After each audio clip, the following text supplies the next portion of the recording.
गुज़िश्ता माह ईद से कुछ रोज़ पहले PIA का मुसाफिर त्यारा कराची में एयरपोर्ट के करीब आबादी में गिरकर तबाह हो गया, जिसमें लगभग 100 के करीब मुसाफिर सवार थे और सिर्फ 2 ही मौजूदा तौर पर बच पाए। हादसे के बाद एयरपोर्ट इंतज़ामिया की तरफ से यह बयान सामने आया कि त्यारा फ़नी खराबी की वजह से तबाह हुआ। अगर रनवे में कुछ ऐसे निशानात मिले जिससे इसकी तहकीकात में एक उलझाव सा पैदा हो गया। यूँ फिर फ्रांस से माहिरीन की खुसूसी टीम पाकिस्तान आई, जाए हादसा का जायज़ा लिया और शवाहिदात इकट्ठे किए। इस वाक़े के 1 माह बाद हाल ही में इस हादसे की रिपोर्ट शाया हो गई है, जिसमें हैरत अंगेज़ इंकशाफात हुए हैं जो कि PIA पर सवालिया निशान है। इस रिपोर्ट में क्या कुछ इंकशाफात हुए? क्या PIA में कुछ ऐसे पायलट्स भी हैं जिनके पास लाइसेंस ही नहीं? आप देख रहे हैं दी वॉइस ऑफ वर्ल्ड और मैं हूं मोहम्मद उस्मान मकसूद और आज हम आपको यही सब कुछ बताएंगे। पाकिस्तान में जहां तमाम इदारे तबाही की तरफ जा रहे हैं, वहीं PIA भी सर फहरिस्त आने की कोशिश में है, जो अपना मयार इंटरनेशनल स्टैंडर्ड से गिरा चुका है। त्यारा हादसा की अबूरी रिपोर्ट में बताया गया कि त्यारा तबाह होने से कुछ देर पहले लैंडिंग पोजीशन में आया, मगर लैंडिंग के वक्त इसके इंजन रनवे से टकरा गए, जिसके निशानात भी मौजूद हैं। इसके बाद त्यारा फ़िज़ा में 13 मिनट रहा और तबाह हो गया।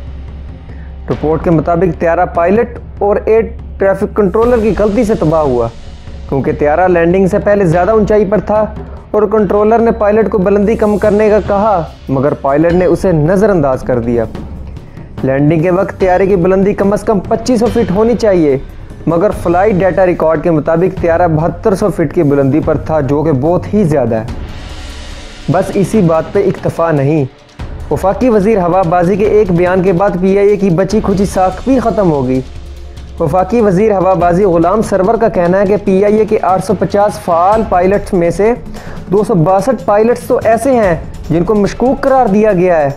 इनकी डिग्रियां ही जाली हैं या इनकी जगह किसी और ने इम्तिहान दिया है।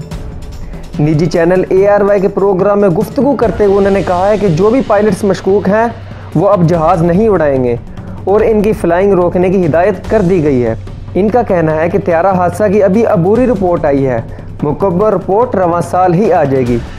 इनका मज़ीद कहना है कि 9 पायलट्स ने इंकशाफ भी किया है कि हमारी जगह किसी और ने इम्तिहान दिया।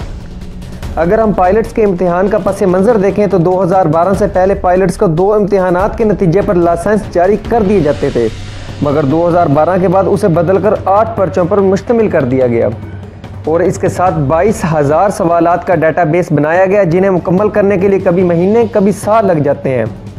सवाल ये पैदा होता है कि अब ये सारा मामला क्यों उठ रहा है? इसके जवाब में पायलट्स का दावा यह है कि इंतज़ामिया उन्हें रास्ते से हटाकर रिटायर्ड एयरफोर्स के पायलट्स या कॉन्ट्रैक्ट पर पायलट्स लाना चाहती है। बहरहाल जो भी हो, पाकिस्तान एविएशन की इस तबाहशुदा सनत को इस बहरान से निकलने के लिए एक शफाफ, काबिल एतबार सिविल एसोसिएशन अथॉरिटी और इस मामले की शफाफ बैनुल-अक़वामी मयार की तहकीकात ही बचा सकेगी।